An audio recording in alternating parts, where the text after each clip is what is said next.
Assalamualaikum warahmatullahi wabarakatuh. Waalaikumsalam warahmatullahi wabarakatuh.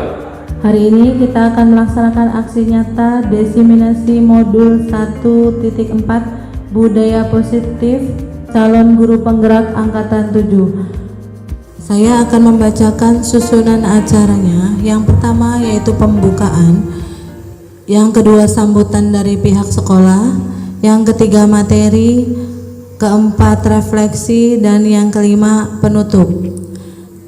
Untuk acara yang pertama yaitu pembukaan, mari bersama-sama membaca Bismillahirrahmanirrahim. Bismillahirrahmanirrahim. Acara yang kedua, sambutan dari pihak sekolah yang akan diwakilkan oleh Ibu Lin Herlina selaku pembina OSIS dan Ibu Mani Sri Hernati sebagai guru BK. Kepada Ibu Lin Herlina selaku pembina OSIS dipersilahkan. Bismillahirrahmanirrahim. Assalamualaikum warahmatullahi wabarakatuh. Terima kasih atas kesempatan yang diberikan kepada saya untuk mewakili pihak sekolah sekait dengan aksi nyata yang dilakukan oleh calon guru penggerak angkatan 7, yaitu diseminasi modul 1.4, yaitu materi budaya positif. Alhamdulillahirrahmanirrahim, sekolah kita ada 2 orang guru yang terpilih dalam mengikuti program guru penggerak ini, yaitu Bapak Nurul Anwar SPD dan Bapak Dedi Iskandar SPD. Sekolah sangat menyambut baik, tentu saja sekait dengan program-program yang ada pada guru penggerak kaitannya dengan budaya positif. Mengapa budaya positif ini sangat penting? Tentu saja berkaitan dengan kesadaran akan penerapan disiplin yang masih berdasarkan pada motivasi ekstrinsik, di mana pembiasaan positif yang diterapkan bukan disiplin positif, namun masih menganut reward atau punishment, dan tentu saja komunikasi yang dibangun masih satu arah, peran atau kontrol guru belum sampai pada tahap manajer, melainkan sebagai hakim bagi murid. Nah, materi budaya positif ini tentu saja disambut sangat baik, tentu saja berkaitan dengan bagaimana menciptakan kedisiplinan siswa, bukan hanya di lingkungan sekolah tetapi juga di internal, terutama di dalam kelas. Kaitannya dengan bagaimana mereka membiasakan dengan komitmen yang ada di kelas, baik itu dengan guru mata pelajaran, dengan wali kelas, dan kaitannya dengan yang lain. Bagaimana budaya positif di sekolah itu harus dikembangkan oleh guru untuk mewujudkan karakter. Tentu saja ini sangat penting, karena bagaimanapun siswa-siswi kita harus bisa menerapkan profil pelajar Pancasila yang sekarang sedang digalakkan atau harus diterapkan di sekolah-sekolah.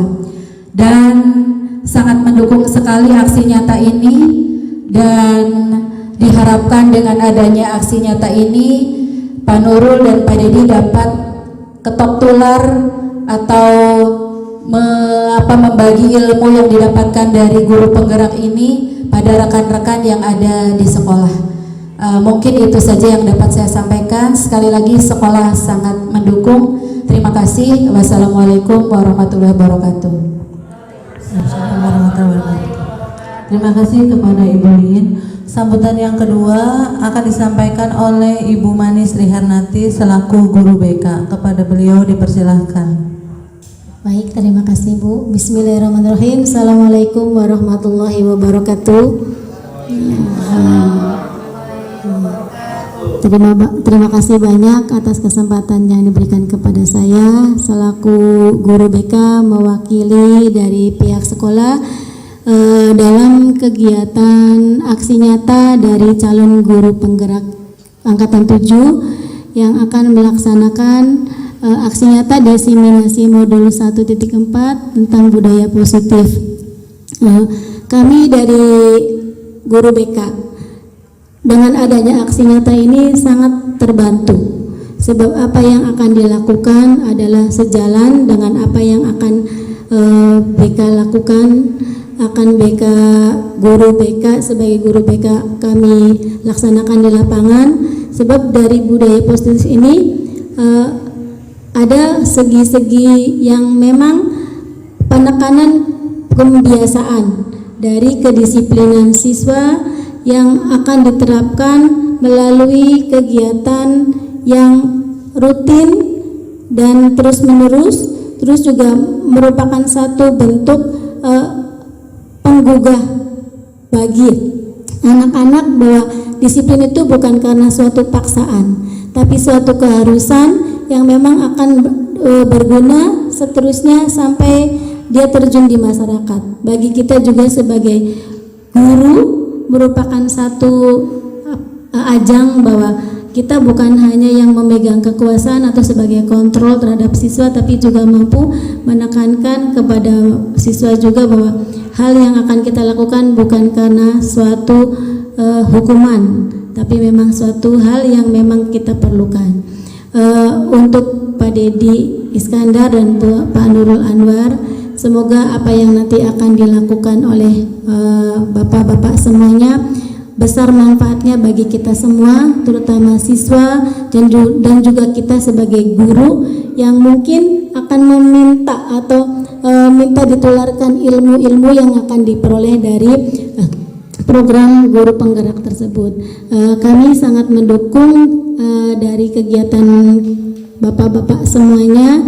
Semoga apa yang dilakukan mendapat semacam imbalan dari Allah Subhanahu wa taala berupa pahala yang berlimpah untuk kebaikan kita semua. Itu saja yang dapat saya sampaikan. Kurang lebihnya saya mohon maaf. Wabillahi taufik wal hidayah. Wassalamualaikum warahmatullahi wabarakatuh.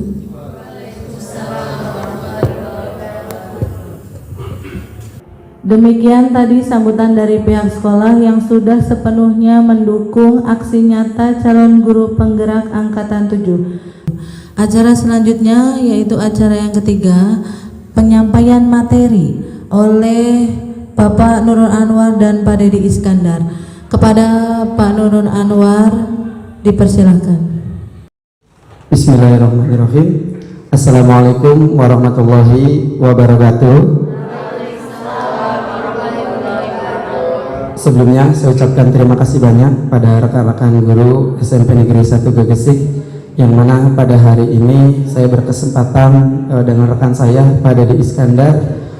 Sebelumnya saya akan memperkenalkan diri. Nama saya Nurul Anwar, SPD, calon guru penggerak angkatan 7 dari SMP Negeri 1 Gegesik. Pada kesempatan siang hari ini saya akan mengupayakan tentang aksi nyata diseminasi modul 1.4, yaitu budaya positif. Pada kesempatan siang hari ini saya nanti akan menyampaikan beberapa materi terkait budaya positif, yang mana nanti budaya positif ini akan berkelanjutan dari guru tersebut dan siswa itu sendiri. Di sini saya selaku pemateri akan melakukan beberapa poin. Yang pertama itu di sini kita melakukan tujuan pembelajaran.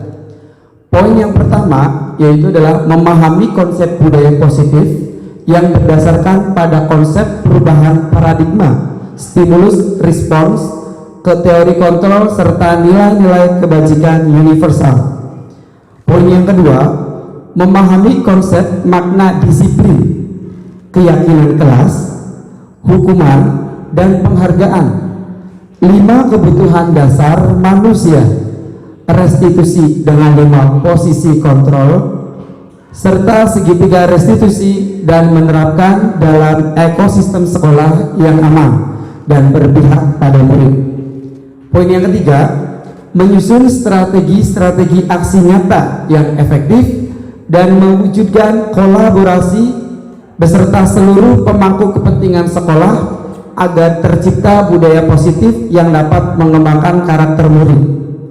Dan yang terakhir, poin keempat, menganalisis secara reflektif dan kritis penerapan budaya positif di sekolah dan mengembangkannya sesuai kebutuhan sosial dan murid. Materi di sini ada 6 poin yang akan kita sampaikan. Yang pertama adalah disiplin positif dan nilai-nilai kebajikan.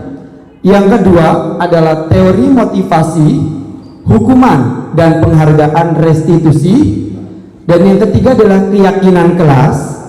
Dan yang keempat adalah kebutuhan dasar manusia dan dunia berkualitas. Yang kelima adalah restitusi, 5 posisi kontrol. Dan yang keenam adalah segitiga restitusi. Pada dasarnya di sini kita akan ada tujuan pendidikan ya, yang sesuai dengan Ki Hajar Dewantara, menuntun segala kekuatan kodrat yang ada pada anak-anak itu agar mereka sebagai manusia dan anggota masyarakat dapat mencapai keselamatan dan kebahagiaan yang setinggi-tingginya. Selanjutnya, nah, yang awal saya bicarakan tentang budaya positif. Di sini pengertiannya adalah suatu pembiasaan yang bernilai positif. Di dalamnya mengandung sejumlah kegiatan yang mampu menumbuhkan karakter murid itu sendiri. Nah, sebelum kita lanjut ke pemateri, di sini ada pertanyaan pemantik. Mangga Bapak Ibu nanti bisa dengan pemahaman Bapak Ibu sendiri. Di sini ada 3 poin. Silakan, di situ ada petunjuknya, setuju atau tidak setuju. Silakan dibaca dulu dari poin 1, poin kedua, dan poin ketiga.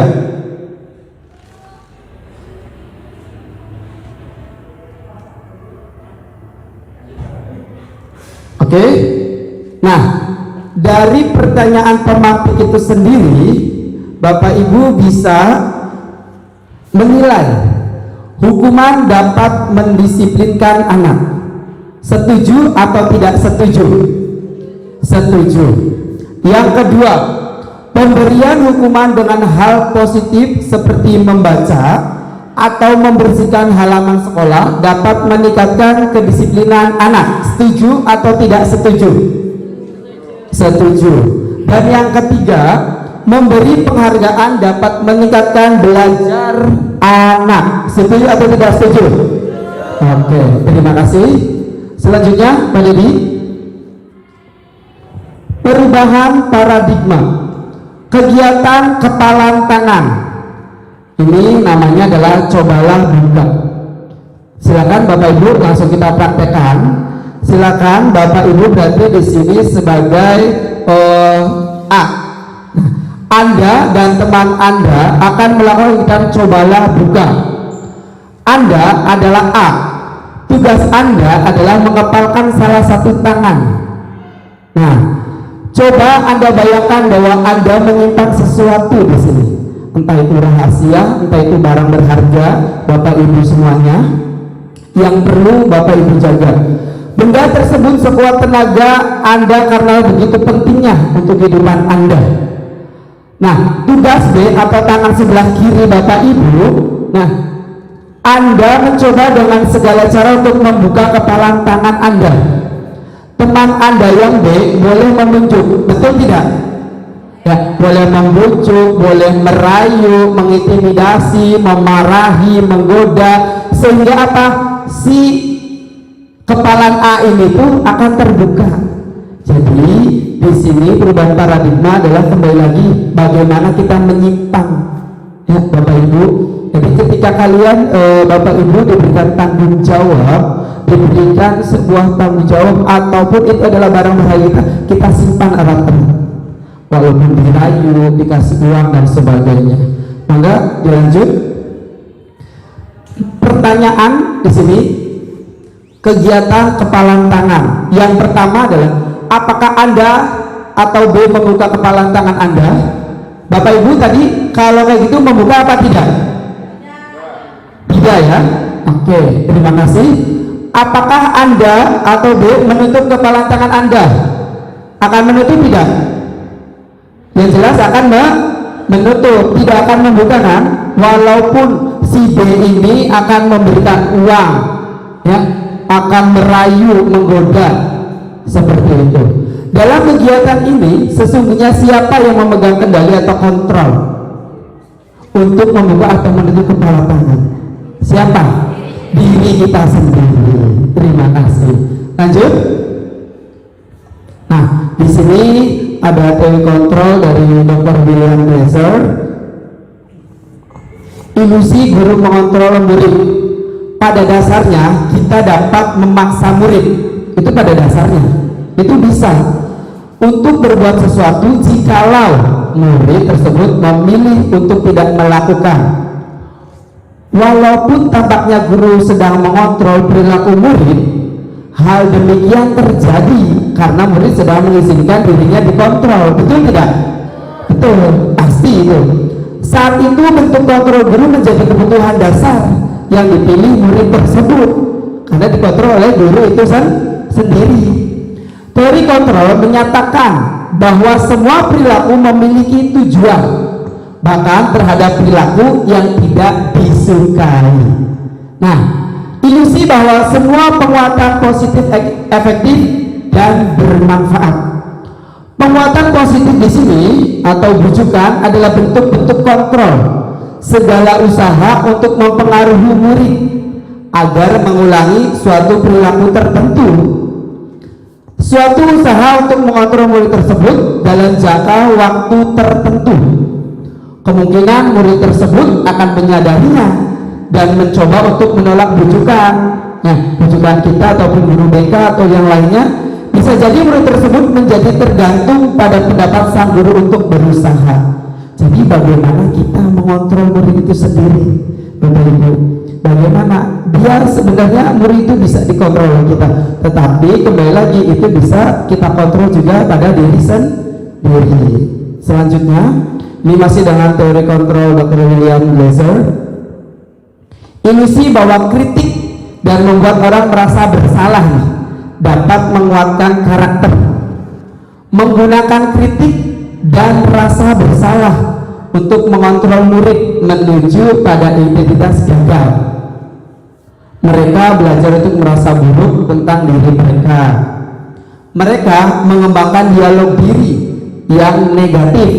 Ada kalau sulit bagi guru untuk mengidentifikasi bahwa mereka sedang melakukan perilaku ini karena seringkali guru cukup menggunakan suara halus untuk menyampaikan pesan negatif, walaupun secara itu ya secara maknanya itu adalah negatif, tetapi dengan secara halus. Itu untuk ilusi bahwa kritik untuk membuat orang merasa bersalah. Ilusi bahwa orang dewasa memiliki hak untuk memaksa.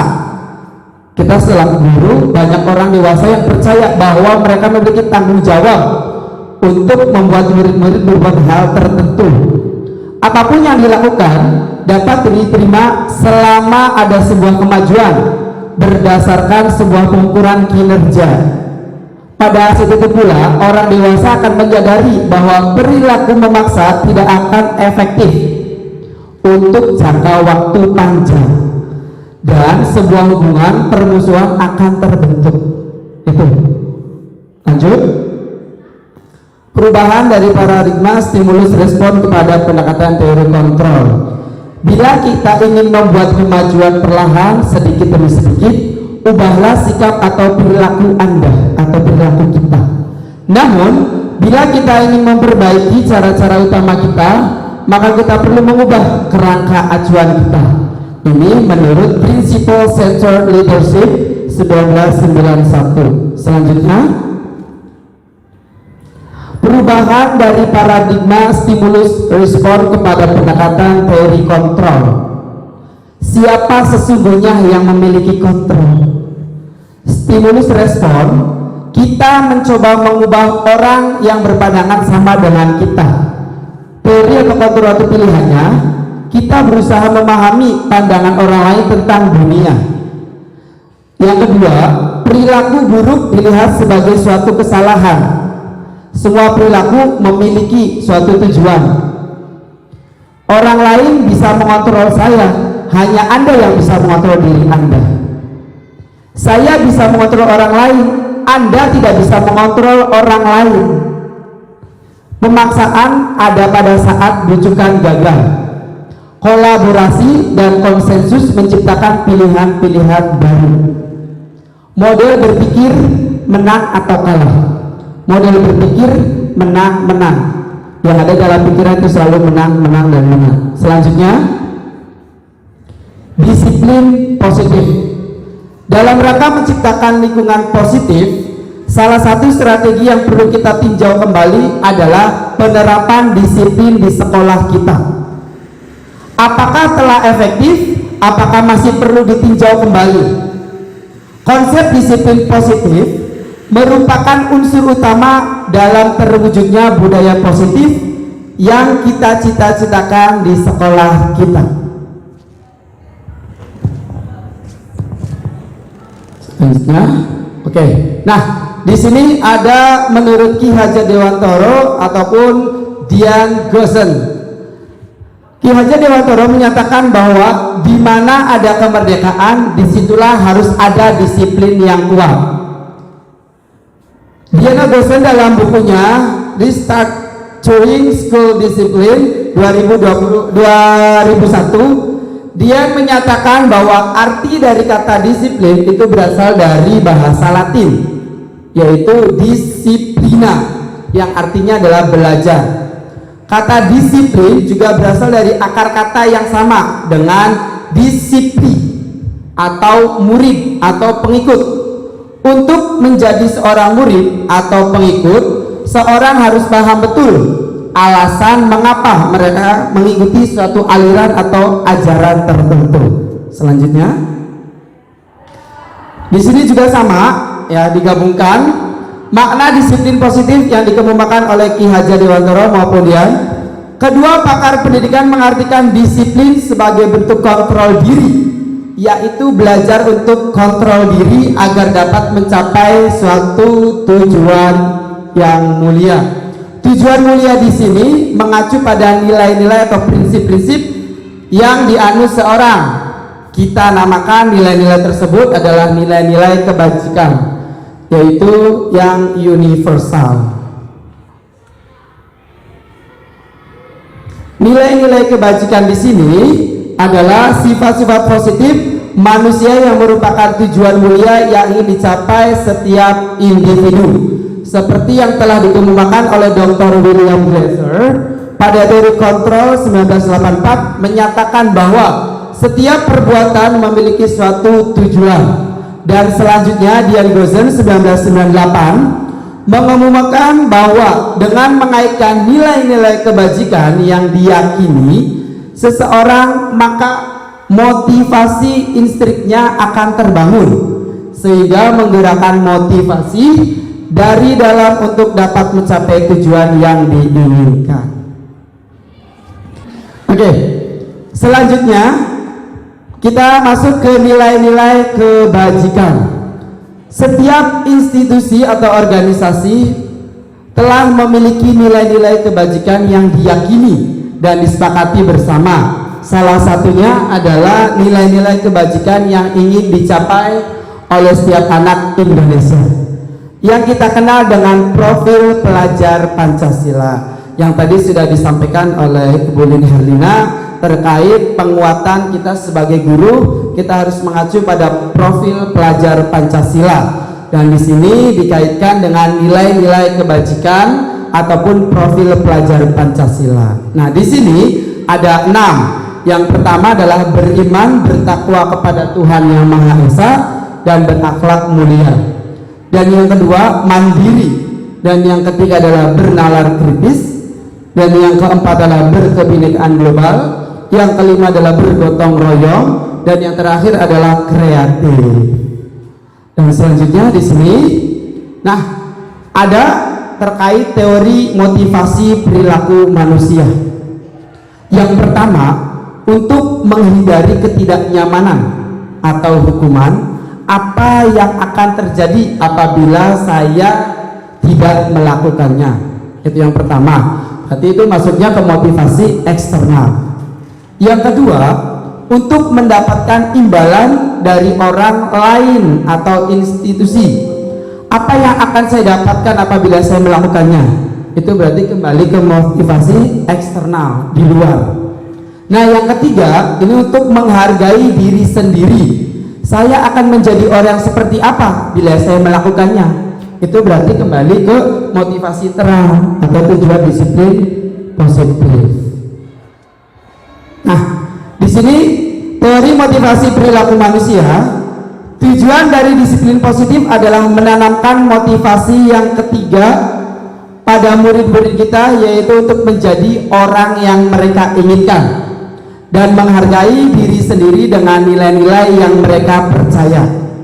Ketika murid-murid kita memiliki motivasi tersebut, mereka telah memiliki motivasi intrinsik yang berdampak jangka panjang, motivasi yang tidak akan terpengaruh pada adanya hukuman atau hadiah.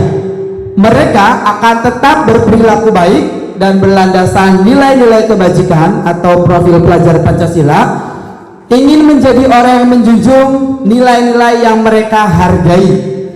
Pertanyaan sekarang, bagaimana cara kita sebagai guru untuk menanamkan disiplin positif ini kepada murid-murid kita? Selanjutnya, sebagai seorang guru, saat Anda hadir mengajar di kelas tepat waktu, motivasi apa yang mendasari tindakan Anda? Apakah Anda datang tepat waktu karena tidak ingin ditegur oleh atasan? Jelas. Dan kemudian mendapatkan surat peringatan dalam di sini menghindari ketidaknyamanan dan hukuman. Pasti.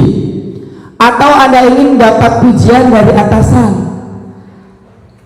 dan mendapat penghargaan sebagai karyawan atau guru berprestasi, mendapatkan imbalan atau penghargaan dari orang lain, atau Anda ingin menjadi orang yang menghargai waktu, menghargai diri Anda sendiri sebagai teladan bagi murid Anda karena Anda percaya tindakan Anda sebagai guru akan dicontoh oleh murid-murid Anda.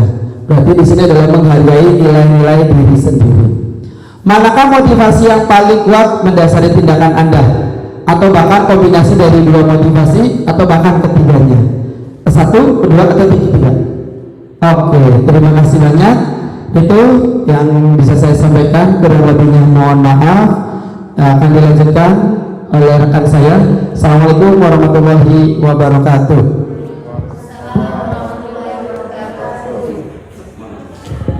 Terima kasih kepada Bapak Nurul Anwar. Selanjutnya materi akan disampaikan oleh Bapak Dedi Iskandar. Kepada beliau dipersilakan. Assalamualaikum warahmatullahi wabarakatuh. Terima kasih untuk Ibu Ani selaku pembawa acara ya yang sudah menyampaikan, dan juga rekan saya yaitu Pak Nurul yang sudah menyampaikan semua materi di awal. Di sini saya akan melanjutkan dari apa yang disampaikan oleh Pak Nurul. Tetapi sebelumnya mohon maaf karena apa yang kami sampaikan ini hanya sebatas sharing ilmu ya. Jadi jangan menganggap bahwa apa yang kami sampaikan itu kami yang paling benar, itu tidak. Kami lebih senang kalau kita sama-sama bisa berdiskusi dan sama-sama bisa menyelesaikan apa yang terjadi dengan masalah anak di sekolah kita ya. Apalagi pendidikan saat ini memang sangat sekali mendukung yang namanya seperti yang tadi disampaikan oleh Ibu Manis, bahwa sekolah ramah anak itu memang menjadi gaung yang sudah disampaikan oleh pemerintah saat ini. Oke, lanjut ya ke materinya. Di sini ada perbedaan antara hukuman, konsekuensi, dan restitusi ya. Yang pertama itu yang biasa kita sebut dengan hukuman adalah sesuatu yang bersifat tidak terencana dan tiba-tiba. Sedangkan konsekuensi itu adalah sudah terencana atau sudah disepakati. Dan restitusi adalah proses menciptakan kondisi bagi murid untuk memperbaiki kesalahan mereka. Nah, dari ketiga hal ini untuk saya pribadi itu sebelum mengenal yang namanya guru penggerak ya, saya pribadi lebih banyak perannya adalah sebagai hukuman Ya, karena dengan hukuman yang saya lakukan itu bisa langsung mengkondisikan anak. Tetapi ternyata setelah saya mengikuti dan terjun mempelajari di materi yang ada di guru penggerak ini, ternyata hukuman itu adalah salah besar. Ya, dan yang betul itu adalah restitusi. Karena apa? Restitusi itu bukan membuat anak merasa disalahkan dan bukan merasa membuat anak itu bukan membuat anak merasa disalahkan ataupun kita membuat supaya mereka itu merasa bahwa kesalahan itu memang harus diperbaiki oleh dirinya sendiri. Ya, seperti itu. Di sini ada perbedaan antara hukuman dan konsekuensi. Nah, di sini saya ingin mengajak Bapak dan Ibu untuk menentukan kira-kira yang ada di sebelah kiri itu hukuman atau konsekuensi. Yang pertama adalah mencatat 100 kali di dalam buku kalimat saya tidak akan terlambat lagi karena terlambat ke sekolah. Kira-kira menurut Bapak dan Ibu itu hukuman atau konsekuensi? Hukuman. Oke, yang kedua, lari mengelilingi lapangan basket 2 kali karena terlambat hadir di sekolah. Hukuman juga.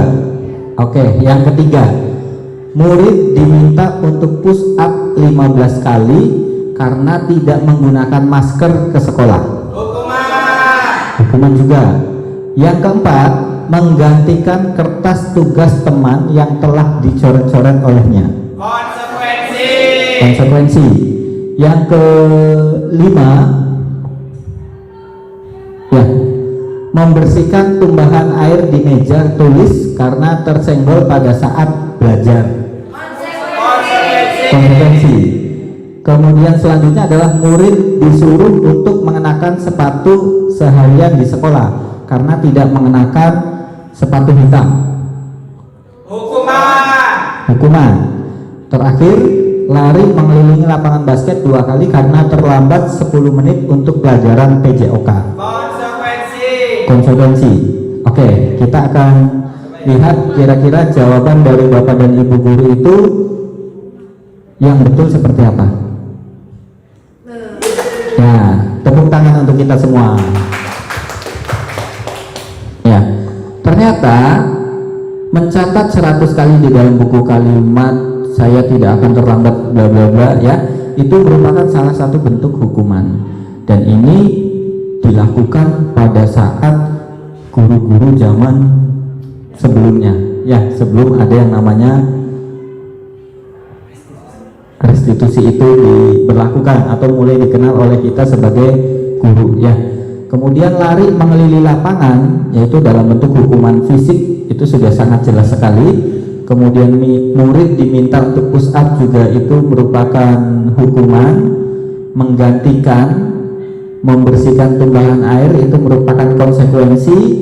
Kemudian murid disuruh tidak mengenakan sepatu itu adalah hukuman, dan lari mengelilingi lapangan basket itu merupakan konsekuensi. Ya, dari sini kita bisa membedakan mana itu hukuman dan mana itu konsekuensi.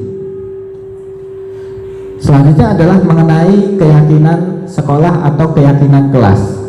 Keyakinan sekolah atau keyakinan kelas adalah nilai-nilai kebajikan yang dapat dijadikan landasan kita untuk membuat suatu keyakinan sekolah atau menentukan visi dan misi dan tujuan dari sebuah sekolah tersebut agar mencapai tujuan mulia yang dicita-citakan.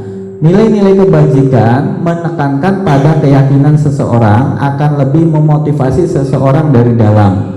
Seseorang akan lebih tergerak dan bersemangat untuk menjalankan keyakinannya daripada hanya sekedar mengikuti serangkaian peraturan tertulis tanpa makna.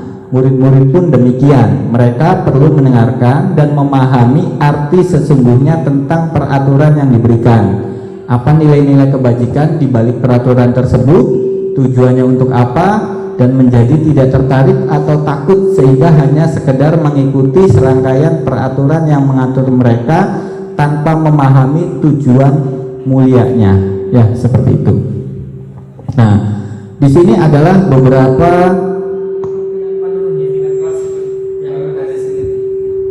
urutan ya. Ya, di sini merupakan beberapa urutan daripada keyakinan sekolah atau keyakinan kelas. Yang pertama ya, ada peraturan kelas, kemudian keyakinan kelas yang akan menciptakan lingkungan yang positif, kemudian juga akan menjadi budaya yang positif juga. Bagaimana prosedur pembentukan keyakinan kelas itu? Yang pertama adalah kita meminta siswa untuk dapat bercurah pendapat tentang peraturan yang perlu disepakati di sekolah atau di kelasnya. Kemudian yang kedua adalah mencatat semua masukan dari siswa kita. Kemudian yang ketiga, kita menyusun keyakinan kelas itu sesuai dengan prosedur yang sudah ada ya. Kemudian kita menggantikan kalimat yang bentuknya negatif menjadi positif.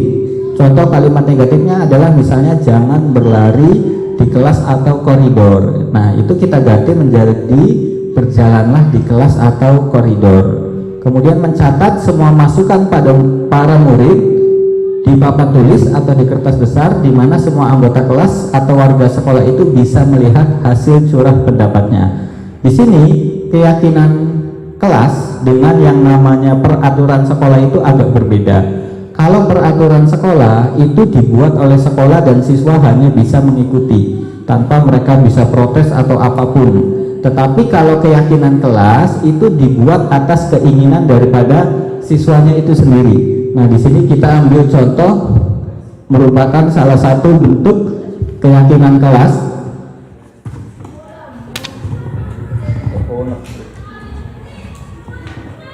Ya, ini hanya sekedar contoh. Ini beberapa contoh salah satu kelas yang sudah kita buat yang namanya keyakinan kelas.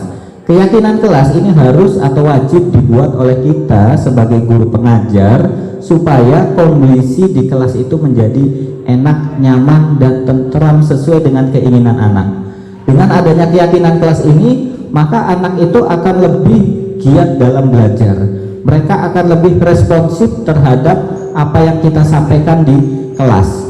Kita ambil contoh misalnya di sini, anak itu menuliskan misalnya tidak membuang sampah sembarangan. Nah, itu harus atas dasar keinginan daripada anak, bukan atas dasar keinginan dari kita supaya kelas itu bersih. Dengan anak menuliskan bahwa mereka ingin kelasnya itu bersih, ketika ada temannya yang membuang sampah sembarangan, otomatis teman-teman yang lainnya itu akan langsung ngomong, jangan buang sampah sembarangan. Kamu sudah menuliskan bahwa kamu akan berubah, yaitu tidak membuang sampah sembarangan. Ya, itu salah satu contohnya. Lanjut, Pak Nurul. Nah, ini juga contoh keyakinan kelas yang sudah dibuat sedemikian rupa, jadi lebih menarik ya. Jadi kalau ini adalah dasarnya sesuai dengan apa yang diinginkan oleh anak, kita tuliskan semua. Nanti dari dasar ini kita rangkum menjadi beberapa poin penting. Misalnya yang pertama adalah bertanggung jawab mengerjakan tugas piket. Itu bisa jadi yang menuliskan itu ada lebih dari satu anak, misalnya 5 anak. Karena ada 5 anak, kita jadikan 1. Yang kedua misalnya bersikap sopan dan menghormati guru. Bisa jadi ada 10 anak yang menuliskan itu. Karena tulisannya sama ya, intinya sama, berarti kita jadikan 1 di situ. Nah, ini kita ambil contoh kelas 9A. Berarti kelas 9A ini mempunyai 6 keinginan yang ingin sekali mereka ciptakan di kelas tersebut. Dan ini karena merupakan keinginan atau keyakinan dari kelasnya, maka kelas itu akan lebih hidup daripada, maaf ya, misalnya kita yang membuat peraturannya, misalnya mengenai mengerjakan tugas atau misalnya kebersihan atau yang lainnya, itu akan lebih kondusif ketika mereka yang membuatnya sendiri. Kemudian dari William Blazer juga itu menuliskan mengenai 5 kebutuhan dasar manusia. Yang pertama adalah kasih sayang dan rasa diterima. Yang kedua adalah kebebasan. Yang ketiga adalah bertahan hidup. Yang keempat adalah kesenangan, dan yang terakhir adalah penguasaan. 5 kebutuhan dasar ini merupakan atau menjadi tujuan daripada siswa kita. Jadi ketika ada siswa kita yang bermasalah, dalam tanda kutip ya, kita harus melihat dari 5 kebutuhan dasar ini. Kira-kira apa yang ingin diperoleh atau ingin dicapai oleh anak tersebut itu ada di 5 poin ini. Jadi kita harus mampu bisa ya menggali kira-kira apa yang ingin atau dibutuhkan dari anak tersebut. Bisa jadi misalnya ketika dia lebih banyak bermain, berarti dia mungkin di rumahnya jarang sekali bermain sehingga dia membutuhkan kesenangan yang lebih di sekolah, seperti itu. Atau misalnya di rumah dia lebih banyak dibully, jadi di sekolah malah dia yang membuli teman-temannya, atau dia merasa ingin bahwa saya ini adalah orang yang luar biasa, berarti di situ kebutuhannya adalah mengenai penguasaan atau powernya, bahwa dia punya kekuatan sehingga dia ingin menunjukkan bahwa saya itu mampu. Nah, di sini ada pertanyaan pemantik. Ibu Ambar, salah satu wali kelas 2A di SD Pelita Hati, bingung menghadapi ulah salah satu murid di kelasnya, yaitu si Doni. Beberapa anak di kelas telah datang padanya dan mengeluhkan Doni yang sering kali meminta bekal makan siang mereka dengan paksa. Jika Anda menghadapi situasi seperti ini, apa yang akan Anda lakukan? Dan kira-kira apa alasan Doni melakukan hal itu? Ya, menurut Dr. William Glaser, dunia berkualitas adalah tempat khusus dalam pikiran Anda, tempat Anda menyimpan gambaran representasi dari semua yang Anda inginkan. Bisa berisi orang-orang, hal-hal, dan apa saja yang terbaik dalam hidup Anda dan membuat Anda merasa bahagia dan terpenuhi kebutuhan dasarnya. Membuat hidup menjadi lebih bermakna. Kebutuhan dasar bersifat lebih umum dan universal, sedangkan dunia berkualitas lebih unik dan personal. Begitu pula halnya dengan murid kita. Mereka juga mempunyai gambaran dunia yang berkualitas. Tentunya sebagai guru, kita ingin mereka memasukkan hal-hal yang bermakna dan nilai-nilai kebajikan yang hakiki ke dalam dunia berkualitas mereka. Ya, bila guru dapat membangun interaksi yang memberdayakan dan memerdekakan murid, maka murid akan meletakkan dirinya sebagai individu yang positif dalam dunia berkualitas karena mereka menghargai nilai-nilai kebajikan tersebut. Nah, apa itu restitusi? Ya, seperti yang tadi sudah kita lihat sebelumnya ya, antara hukuman, konsekuensi, dan restitusi. Restitusi adalah proses menciptakan kondisi bagi murid untuk memperbaiki kesalahan mereka sehingga mereka bisa kembali pada kelompok mereka dengan karakter yang lebih kuat. Ya, restitusi juga merupakan proses kolaboratif yang mengajarkan murid untuk mencari solusi untuk masalah mereka dan membantu murid berpikir tentang orang seperti apa yang mereka ingin jadi ya, dan bagaimana mereka harus memperlakukan orang lain. Sesuai dengan teori kontrol menurut Dr. William Glaser ya, bahwa ada 5 posisi kontrol kita sebagai orang tua atau guru ya untuk dapat melakukan posisinya terhadap siswa kita. Yang pertama itu adalah kita sebagai penghukum, yang kedua adalah pembuat rasa bersalah, yang ketiga adalah kita berposisi sebagai teman, yang keempat itu adalah sebagai pemantau, dan yang kelima adalah sebagai manajer.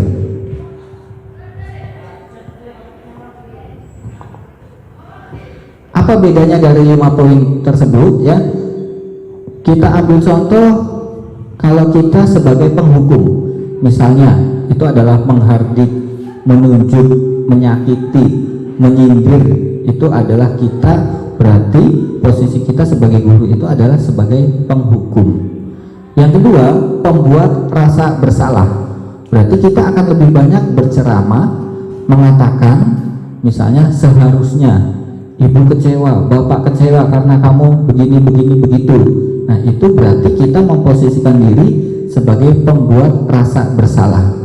Kemudian yang ketiga itu adalah posisi sebagai teman, misalnya membuat alasan-alasan untuk muridnya seolah-olah kita itu adalah teman mereka. Yang keempat itu adalah sebagai pemantau, yaitu misalnya menghitung dan mengukur ya mengenai misalnya mereka sudah mendapat berapa poin nilai plus, mereka sudah mendapatkan berapa poin nilai minus ya, semacam itu. Berarti kita posisinya adalah sebagai pemantau, lebih banyak diam, tidak melakukan apa-apa ya. Kemudian yang terakhir itu adalah posisi sebagai manajer, yaitu mengajukan pertanyaan-pertanyaan. Lebih banyak kita itu mempelajari apa ataupun seperti apa kebutuhan siswa, kemudian apa yang harus kita gali dari siswa tersebut. Dari 5 posisi kontrol ini, kalau kita adanya di posisi penghukum dan pembuat rasa bersalah, berarti bisa dikatakan kita itu gagal. Tetapi kalau kita posisinya di posisi teman ataupun pemantau, itu bisa berhasil tapi belum maksimal. Tapi kalau posisi kita itu bisa dan mampu sebagai posisi manajer, itu berarti kita berhasil membuat anak berubah untuk ke jauh yang lebih baik, dan kitanya juga akan lebih nyaman ya, seperti itu. Nah, di sini ada beberapa pertanyaan. Kira-kira jawaban daripada Bapak Ibu posisinya sebagai apa ya? Yang pertama, saya kecewa sekali dengan kamu. Berarti apa? Penghukum, rasa bersalah, merasa bersalah. Oke. Yang kedua, kamu tidak pernah benar melakukannya. Rasa bersalah juga. Oke. Yang ketiga, ayolah lakukan demi ibu atau bapak sebagai teman. Yang keempat, apakah kamu mau mendapatkan stiker bintang hari ini? Sebagai apa? Manajer, pemantau. Oke. Bagaimana kamu bisa menyelesaikan masalah ini? Nah, ini manajer. Apa? Manajer. Kamu selalu yang paling terakhir. Penghukum. Kamu selalu yang paling terakhir. Apa berarti? Penghukum? Oke, kita lihat ya sama-sama. Ya, yang pertama itu berarti membuat orang merasa bersalah. Yang kedua, kamu tidak pernah benar melakukannya. Itu adalah penghukum dengan nada yang lumayan garang ya. Kemudian, ayolah lakukan demi ibu dan bapak. Itu kita memposisikan diri sebagai teman. Kemudian, apakah kamu mau mendapatkan stiker bintang hari ini? Itu berarti kita memposisikan sebagai pemantau. Bagaimana kamu bisa menyelesaikan masalah ini? Itu kita sebagai guru berposisi sebagai manajer, dan yang terakhir adalah penghukum.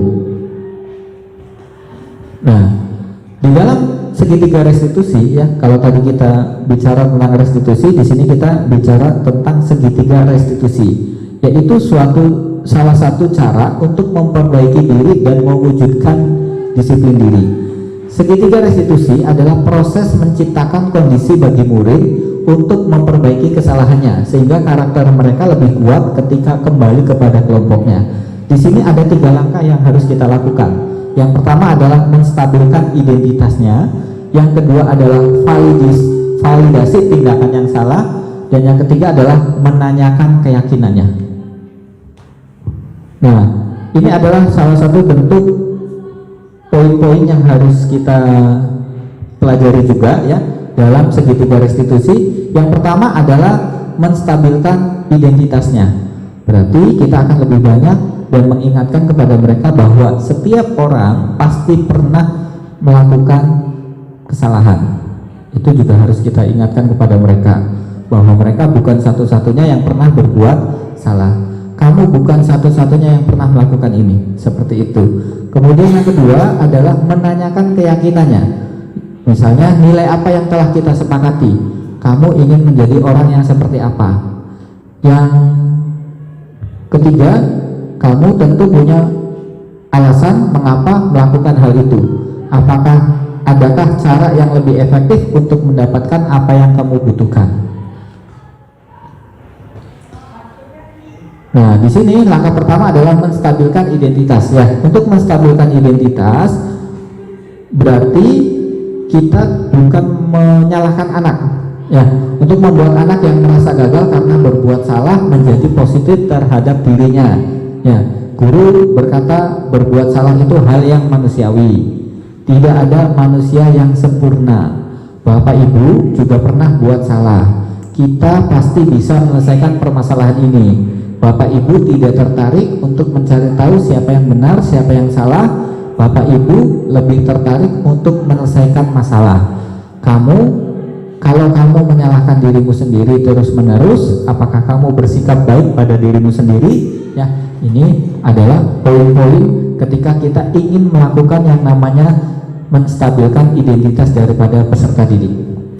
Yang kedua adalah validasi kebutuhannya, membantu murid mengenali kebutuhan dasar yang ingin dipenuhinya itu apa ketika melakukan kesalahan tersebut. Pada dasarnya setiap tindakan manusia tujuannya adalah untuk memenuhi kebutuhan dasar tadi. Ya, ada 5 kebutuhan dasar daripada manusia itu sendiri. Yang pertama adalah penguasaan, kebebasan, kasih sayang, dan rasa diterima, kesenangan, dan bertahan hidup. Nah, guru akan berkata, kamu bisa saja melakukan hal yang lebih buruk, tetapi kamu tidak melakukannya. Kamu pasti akan punya alasan mengapa melakukannya. Apa yang penting bagi kamu, kamu boleh tetap berusaha menjaga sikap itu. Maukah kamu belajar cara lain? Apakah kamu bisa melakukan dengan yang lebih baik untuk esok harinya? Yang ketiga adalah menanyakan keyakinan kelas. Anak melihat kesalahannya dihubungkan dengan norma sosial, nilai-nilai yang mendasari manusia berinteraksi dengan orang lain. Kita akan menanyakan kepada mereka, apa nilai yang kita percaya di kelas? Ya, kita kembalikan lagi kepada mereka. Nilai umum apa yang telah kita sepakati? Kelas yang ideal itu seperti apa? Kamu ingin jadi anak seperti apa? Apa yang kamu rasakan ketika kamu melakukan itu? Kamu menjadi orang yang seperti apa? Terima kasih banyak sebelumnya. Assalamualaikum warahmatullahi wabarakatuh.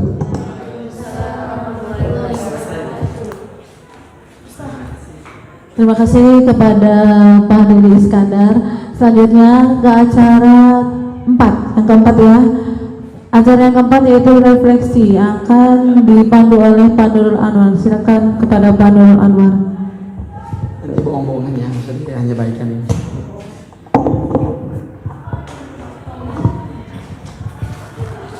Alhamdulillahirrahmanirrahim. Terima kasih banyak kepada Bapak dan Ibu Guru yang masih setia dalam mengikuti aksi nyata kita dengan rekan saya Pak Dede Iskandar, yang mana dengan aksi nyata ini kita berupaya untuk menghasilkan hal-hal yang positif, apalagi di sini kita materinya adalah budaya positif.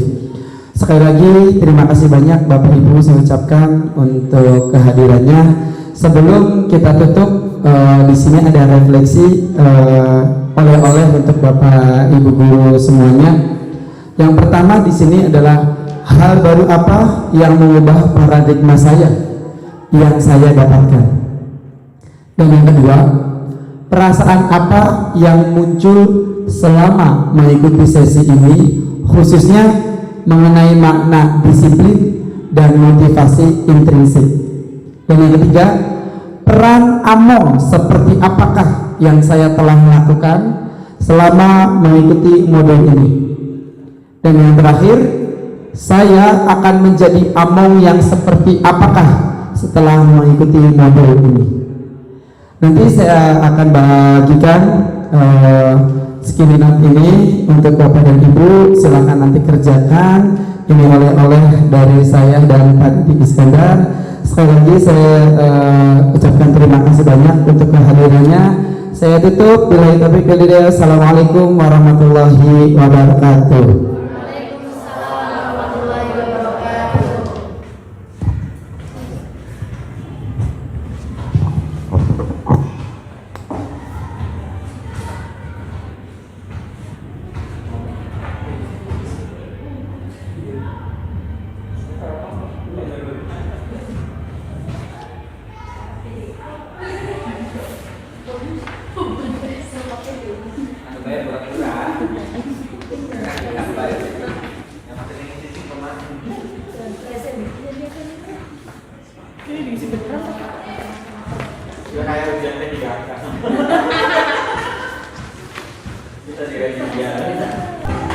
Terima kasih kepada Pak Nurul yang telah melakukan aksi nyata bersama dengan Pak Dedi Iskandar.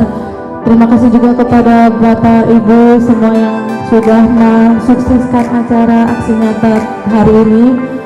Mari kita bersama-sama membacakan hamdalah sebagai acara penutup dari acara aksi nyata kali ini. Membaca hamdalah dimulai. Alhamdulillah. Terima kasih semuanya. Wassalamualaikum warahmatullahi wabarakatuh. Tepuk tangan untuk